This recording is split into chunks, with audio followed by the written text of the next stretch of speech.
Hello बच्चों, let's read the question. The central location of India at the head of the Indian Ocean is considered of great significance. Why? Okay तो अब हम question समझते हैं. Question हमें क्या पूछ रहा है. क्वेश्चन हमें ये पूछ रहा है कि इंडिया के जो सेंट्रल लोकेशन है, जो सेंटर में आता है, एशिया के सेंटर में आ रहा है, इंडियन ओशन के सेंटर में आ रहा है, हेड पे है इंडियन ओशन के, एक पेनिनसुलर कंट्री है, उसका क्या इंपॉर्टेंस है. Why is it so important, why is it so special. ठीक है, हमेशा एक पोजीशन जो होती है ना, वो बहुत स्पेशल चीज होती है. क्यों हम क्लास में फाइट करते हैं फर्स्ट बेंच पे बैठने के लिए या कोई मिडिल बेंच पे बैठने के लिए? क्योंकि हम टीचर का ज्यादा अच्छे से समझ पाए, टीचर हम पे ध्यान दे पाए, राइट. तो वैसे ही जो लोकेशन होती है कंट्री की, वो बहुत इंपॉर्टेंट होती है. और इंडिया के पास भी ये लोकेशन का फायदा इंडिया उठा सकती है और उठा रही है. अब जैसे कि हम जानते हैं कि इंडिया एक पेनिनसुलर कंट्री है. ठीक है, वो 3 साइड वाटर से कवर्ड है. अब 3 साइड वाटर से कवर्ड होने के वजह से हमारा जो ट्रेड है सी के थ्रू, वो बहुत ज्यादा स्ट्रॉन्ग है with European countries, Asia, Africa etcetera. अब जब ट्रेड हो रहा है, जब एक शिपमेंट जा रही है तो उसमें एक लोग भी जाते हैं. जब लोग जाते हैं तो लोग क्या करते हैं कि लोग दूसरी दुनिया के बारे में ज्यादा जानते हैं.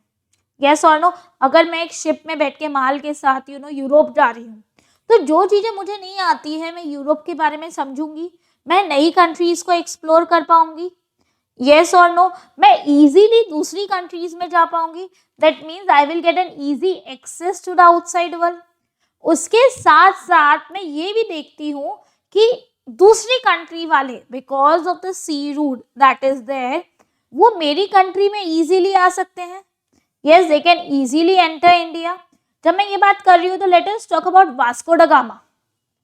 आपको पता है वास्को ड गामा कौन था? Yes, he was the first Portuguese sailor who came to India, जिसने इंडिया का सी रूट डिस्कवर करा था.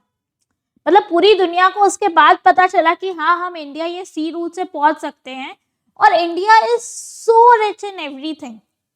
हमारे स्पाइसेस हो गए, मिनरल्स हो गए, वेल्थ हो गई, पीपल हो गए. लोगों को कब पता चला हमारे बारे में? और हम वेस्टर्न वर्ल्ड के बारे में कब जान पाए कि देखो उनका कल्चर इतना मॉडर्न है, उन लोग इतना एडवांस है. कैसे पता चला? Only when people started coming to India, and that was possible because of the sea route. और सी रूट क्यों पॉसिबल था?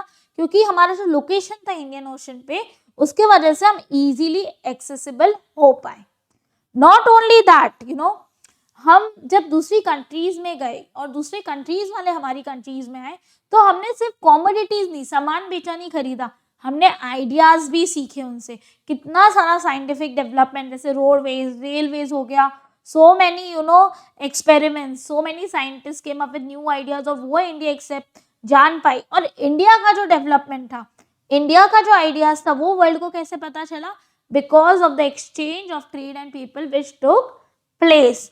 नॉट ओनली दैट, अगर आप इंडिया के क्लाइमेट को भी देखते हो, we are among one of those countries जहां हमारे पास डिस्टिंक्ट क्लाइमेट है. मतलब हमारा प्रॉपर समर सीजन है, विंटर सीजन है, रेनी सीजन है, and we are close to the, मतलब हम इक्वेटर से भी क्लोज हैं.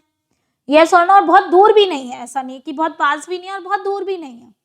तो हमारा स्पेशल क्लाइमेट होने की वजह से हमें कितना सारा हमारा फ्लोरा एंड फौना है, डिफरेंट वेराइटी का, 40,000 80,000 तरीके की स्पीशीज हैं.